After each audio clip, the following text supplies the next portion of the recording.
नमस्कार। प्रधानमंत्री नरेंद्र मोदी श्रीलंका से जब वापस लौट रहे थे विदेश यात्रा से, तो रास्ते में तमिलनाडु में रुके और एक पुल का उद्घाटन किया और वहाँ पर उन्होंने कुछ पूजा पाठ वाले कार्यक्रम भी किए और एक राजनीतिक भाषण भी दिया। और उस राजनीतिक भाषण में निशाने पर उनके तमिलनाडु के मुख्यमंत्री स्टालिन साहब थे, जो कि डीएमके के नेता हैं, जो कि वहाँ की सबसे बड़ी पार्टी आज की डेट में और सत्तारूढ़ पार्टी है। प्रधानमंत्री की इस यात्रा के दौरान माना जा रहा है कि बीजेपी का फोकस अब तमिलनाडु पर और जोरदार तरीके से होने वाला है। आज बात इसी पर करेंगे, मोदी, स्टालिन और तमिलनाडु। नमस्कार, मैं सुमित अवस्थी हूँ। इसके पहले कि मैं अपना आगे का विश्लेषण आपको बताऊं, लेकिन उसके पहले ये अपील आपसे करना चाहूँगा, हमारे वीडियोस आपको पसंद आ रहे हैं, इसके लिए बहुत बहुत शुक्रिया। हमारे वीडियोस को ऐसे ही पसंद करते रहिए, अपनी राय हमको भेजते रहिए और समसामयिक विषयों पर हमारी टिप्पणी आप सुनते रहेंगे। लाइक, कमेंट और सब्सक्राइब ज़रूर करिए। आपके सुझावों का मुझे इंतज़ार रहता है। एक एक सुझाव को पढ़ने की कोशिश करता हूँ। तो चलिए बात करते हैं तमिलनाडु की। प्रधानमंत्री के कल के भाषण का जो सबसे बड़ी हाईलाइट रही वो ये कि उन्होंने निशाना साधा डीएमके सरकार पर, स्टालिन के मंत्रियों पर, ये कहते हुए कि उनके पास बहुत सी सरकारी चिट्ठियाँ आती हैं और उस सरकारी चिट्ठियों में मंत्रियों के जो हस्ताक्षर होते हैं वो तमिल में नहीं होते हैं, वो अंग्रेजी में होते हैं। तो जो लोग नहीं जानते हैं, इस वीडियो के जरिए उनको बता दूं, इस वक्त देश में बड़ा विवाद चल रहा है तमिल भाषा बनाम हिंदी को लेकर। स्टालिन साहब ये आरोप लगा रहे हैं, उनकी पार्टी आरोप लगा रही है कि बीजेपी हिंदी को तमिलनाडु पर थोपने की कोशिश कर रही है और थर्ड लैंग्वेज का जो कंपल्शन है वो जानबूझकर उनके राज्य पर थोपा जा रहा है। इसको बड़ा चुनावी मुद्दा डीएमके ने बना लिया है। प्रधानमंत्री ने उसी पर तंज किया और कहा कि आप तमिल की बात करते हैं, खुद आपके जो मंत्री हैं वो हस्ताक्षर तक तो तमिल में करते नहीं हैं, अंग्रेजी में करते हैं, तो कैसे आप तमिल के इतने बड़े पैरोकार बन सकते हैं। प्रधानमंत्री ने अपनी सभा में ये भी कहा कि मैं तो कब से कह रहा हूँ कि तमिलनाडु में जो उच्च शिक्षा है, खासकर मेडिकल की, इंजीनियरिंग की, वो तमिल भाषा में कराई जाए। हमने कई राज्यों में इसको इम्प्लीमेंट कर दिया नई शिक्षा नीति में और कुछ राज्यों ने इसको अपना भी लिया है और इसका सर्च स्वीकार किया है। इसका फायदा ये है कि गरीब तबके के लोग जो अंग्रेजी माध्यम नहीं पढ़ सकते हैं, जिनको अपनी मातृभाषा आती है, वो भी डॉक्टर, इंजीनियर बन सकते हैं। ये बीजेपी का तर्क है, लेकिन इसका जवाब अभी तमिलनाडु की तरफ से नहीं आया।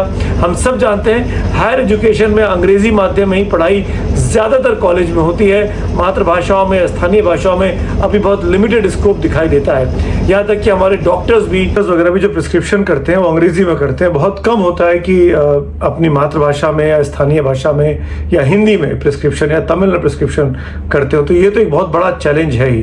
तो इस वक्त तमिलनाडु में चुनाव दरअसल अगले साल मई में होने 2026 में, लेकिन लड़ाई पूरी उसी को लेकर चल रही है कि कैसे बीजेपी अपनी पहचान वहां पर बना ले।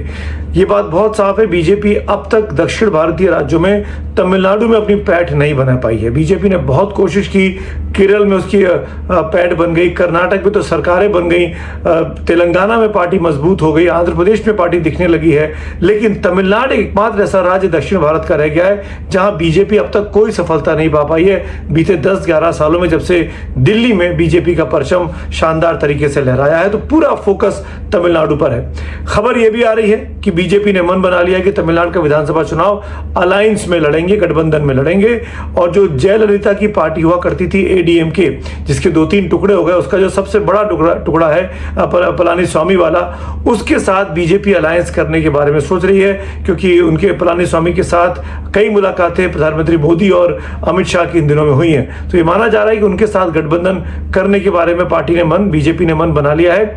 और इसी घटनाक्रम में, इसी चुनावी तैयारी में बीजेपी अब स्टालिन पर हमला कर रही है। इसीलिए इस वीडियो का नाम मैंने MST रखा है, MSD नहीं, महेंद्र सिंह धोनी नहीं, क्योंकि चेन्नई का नाम आते ही चेन्नई सुपर किंग्स याद आती है और CSK का नाम आते ही धोनी का नाम याद आता है। माना IPL का सीजन चल रहा है, लेकिन मैं बात MST की कर रहा हूं, मोदी, स्टालिन और तमिलनाडु की।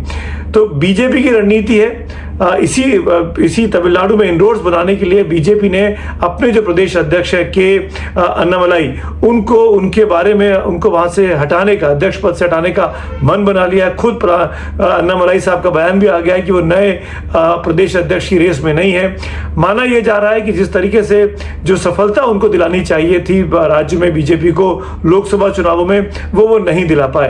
पर इसको बीजेपी का आला कमान पनिशमेंट नहीं कह रहा है, वो ये कह रहा है कि दरअसल एडीएमके के साथ समझौता करने की पहली बड़ी शर्त जो सामने आ रही है वो यही कि अन्नामलाई को उनके पद से हटाया जाए, क्योंकि अन्नामलाई ने अपने 3-4 साल के कार्यकाल में लगातार डीएमके और एडीएमके दोनों नेताओं पर जमकर निशाना साधा, उनके टॉप लीडर पर सवाल खड़े किए हैं। तो पलानीस्वामी फ्रैक्शन ने ये शर्त शायद रख दी है, जो हमको हमारे सूत्र बताते हैं कि पहले अन्नामलाई को हटाओ, उसके बाद अलायंस की बात करेंगे।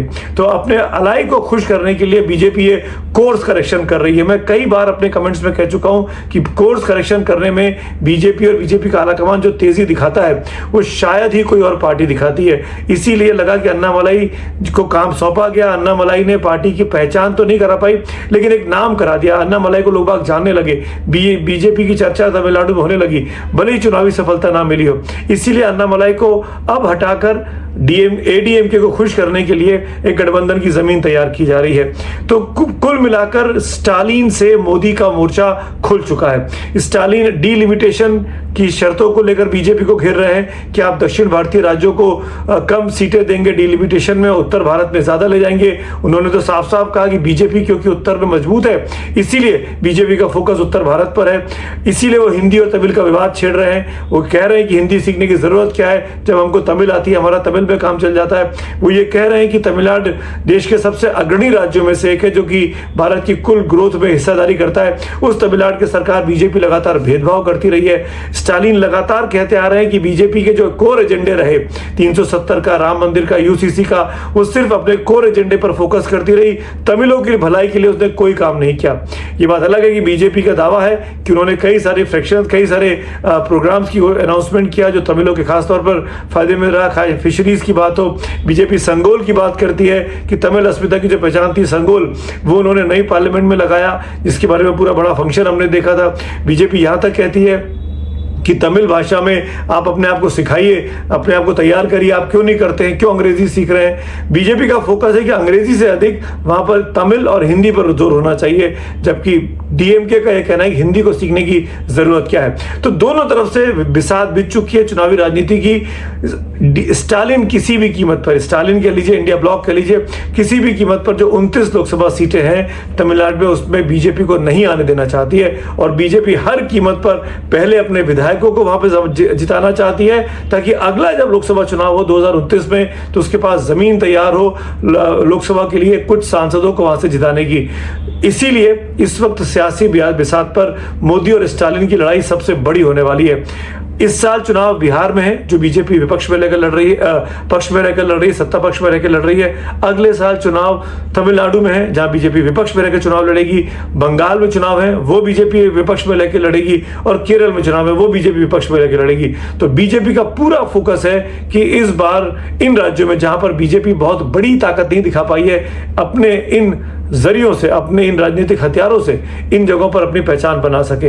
क्या होगा ये तो तमिलनाडु की जनता तय करेगी, लेकिन कुल मिलाकर विवाद पूरी तरीके से शबाब पर। और हम ये कह सकते हैं कि आने वाले दिनों में जो असली लड़ाई होगी वो बीजेपी के नेताओं और स्टालिन के बीच होने वाली है, डीएमके के बीच होने वाली है।